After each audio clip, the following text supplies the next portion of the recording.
Une enquête internationale révèle l'ampleur de l'industrie de la désinformation et un journaliste français d'une grande chaîne d'information est notamment pointé du doigt. Salut, c'est Hugo, j'espère que vous allez bien et voici donc le sujet à la une des actualités du jour. Alors le sujet de la désinformation, c'est un vaste sujet, on pourrait en parler pendant des heures, mais aujourd'hui on va se concentrer sur ces révélations qui sont donc le fruit d'une enquête internationale de 6 mois réalisée par Forbidden Stories.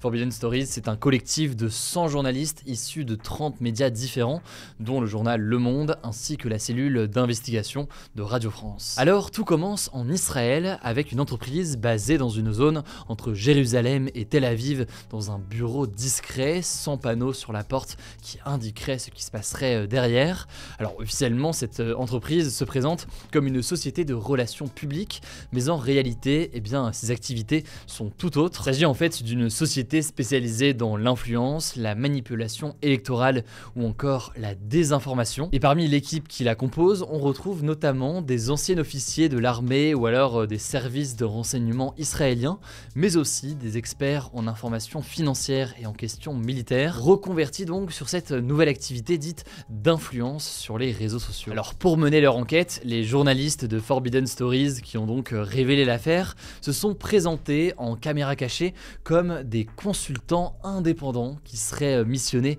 par un dirigeant africain. Et le principal responsable de la société, qui se nomme, ou en tout cas il se fait appeler Georges ou Georges, leur explique alors que sa société utilise principalement des dizaines de milliers de faux profils sur les réseaux sociaux.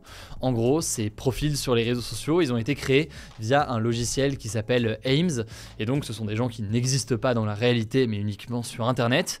Ils ont des profils avec un nom, un prénom, une photo, des centres d'intérêt crédibles, et ces faux comptes sont donc ensuite utilisés par la team Georges et cette société de Georges ou Georges pour publier des soi-disant opinions sur les réseaux sociaux dans l'espoir de créer un mouvement en ligne et influencer directement les internautes. C'est une technique de manipulation de l'opinion sur les réseaux sociaux via des faux comptes que l'on appelle l'astroturfing. Et une fois que ces faux profils sont créés donc pour tenter d'influencer ensuite l'opinion, ces faux profils, ils sont rendus les plus réalistes possibles. Autrement dit, ils n'ont pas des noms de code, ils ont vraiment tout un profil qui paraît crédible, et le logiciel d'ailleurs qui est utilisé va même jusqu'à laisser des commentaires, créer des comptes sur des sites comme Amazon, commenter des vidéos YouTube ou autres, bref, avoir un maximum d'activités en ligne pour donner l'impression que ce sont tout simplement des vrais comptes. Alors très concrètement, parce que je suis conscient que ça peut paraître assez flou, mais ces faux profils peuvent intervenir en ligne dans des campagnes économiques,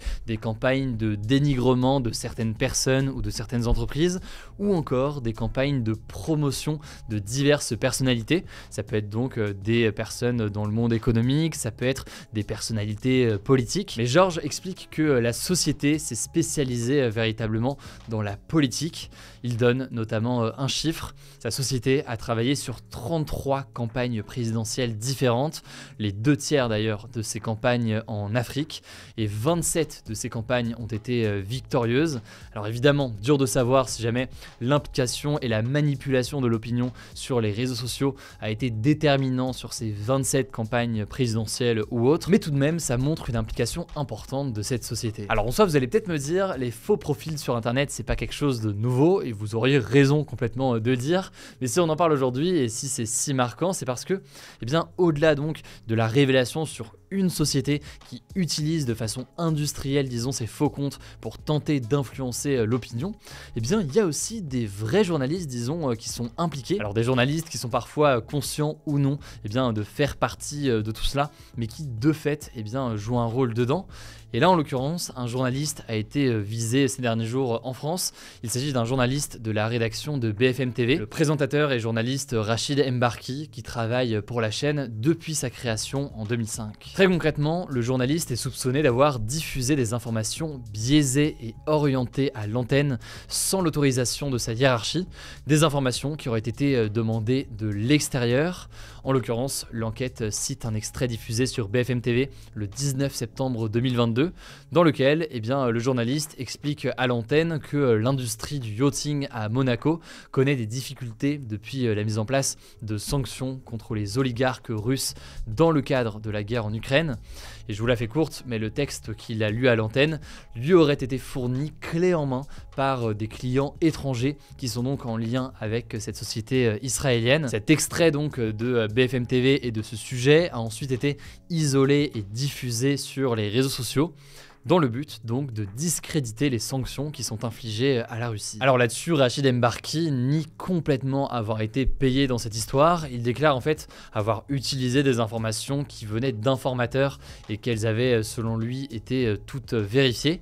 En tout cas, depuis ces révélations, Rachid Embarki a été suspendu de l'antenne et un audit interne, donc une enquête interne en quelque sorte, a été lancée pour tenter de comprendre comment tout cela est arrivé et surtout comment la hiérarchie a été contournée sur le choix des sujets. Le directeur général de BFM TV, Marc-Olivier Fogiel, estime de son côté que la chaîne est complètement victime dans cette histoire et donc victime aussi de cette tentative de manipulation de ces journalistes. Bref, Forbidden Stories met donc en avant des éléments importants, sachant que là on parle d'une société, mais il faut savoir que c'est loin d'être la seule impliquée dans ces tentatives d'influence ou de manipulation en ligne sur les réseaux sociaux. Je vous mets donc directement en description un lien vers toutes les enquêtes du monde, sachant qu'il y a eu beaucoup de contenu sur le sujet. Et au passage, juste pensez à vous abonner, si c'est pas encore le cas et que ce genre de sujet vous plaît. Vous êtes encore une petite partie à ne pas être abonné. N'hésitez pas pour nous soutenir. Je laisse la parole à Paul pour les actualités en bref. Hello tout le monde, on commence avec quelques infos sur la nouvelle journée de grève contre la réforme des retraites qui a lieu ce jeudi 16 février à l'appel de l'ensemble des syndicats. Cette fois-ci, le trafic des trains ne devrait pas trop être perturbé. En moyenne, 4 TGV sur 5 circuleront en France. Pour les intercités et TER, un train sur 2 circulera.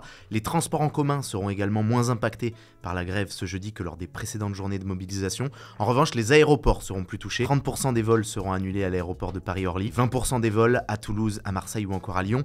Du côté des collèges et des lycées, on ne sait pas encore exactement quelle sera la mobilisation, car contrairement au secteur des transports, les grévistes n'ont pas l'obligation de prévenir 48 heures à l'avance qu'ils font grève. Sachant aussi que les zones A et B sont en vacances, les syndicats d'enseignants en fait visent du coup particulièrement plutôt la date du 7 mars après la rentrée pour se mobiliser contre cette réforme des retraites. Deuxième info, le comédien Pierre Palmade s'est exprimé pour la première fois depuis l'accident de voiture qu'il a provoqué vendredi soir sous l'emprise de cocaïne. Un accident qui a fait 3 blessés graves de la même famille. Il y a un homme et son fils qui sont toujours en réanimation et une femme enceinte qui n'est plus en réanimation mais qui a perdu le bébé qu'elle portait depuis 7 mois. Alors c'est par le biais de sa sœur que Pierre Palmade s'est exprimé. Elle a déclaré qu'il avait honte et qu'il assumerait, je cite, toutes les conséquences de ses actes en demandant pardon aux victimes du plus profond de son âme. Si Pierre Palmade a pu s'exprimer, c'est que son état de santé s'est amélioré et conséquence, il a été placé en garde à vue ce mercredi et il va donc être entendu par les policiers.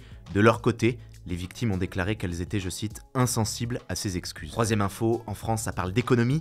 Le taux de chômage a continué de baisser en 2022. Il a atteint 7,2% fin 2022. C'est une baisse de 0,3 points sur un an, soit 45 000 chômeurs en moins. Et ce qu'il faut retenir, c'est que jamais le taux de chômage n'avait été aussi bas en France depuis 15 ans. C'est depuis 15 ans, pas depuis 40 ans, comme l'ont affirmé certains membres du parti d'Emmanuel Macron sur Twitter. Et pour être précis, là, il faut dire qu'on parle du taux de chômage au sens du Bureau international du travail, car il y a plusieurs manières de calculer le taux de chômage. Autre chose à noter, c'est que le taux de chômage est aussi en baisse, particulièrement chez les jeunes, chez les 15-24 ans, et il est à son plus bas niveau depuis 20 ans. Précisément, ce taux de chômage chez les jeunes, il est de 16,9%. C'est 5 points de moins qu'avant la crise du Covid, et ça s'explique en partie par la forte hausse du nombre de jeunes en apprentissage, un nombre qui devrait atteindre un record en 2022. On aura les chiffres exacts fin février. Et tenez, justement, autre info tant qu'on parle d'apprentissage, c'est aussi un chiffre qui est tombé aujourd'hui et qu'on a trouvé marquant.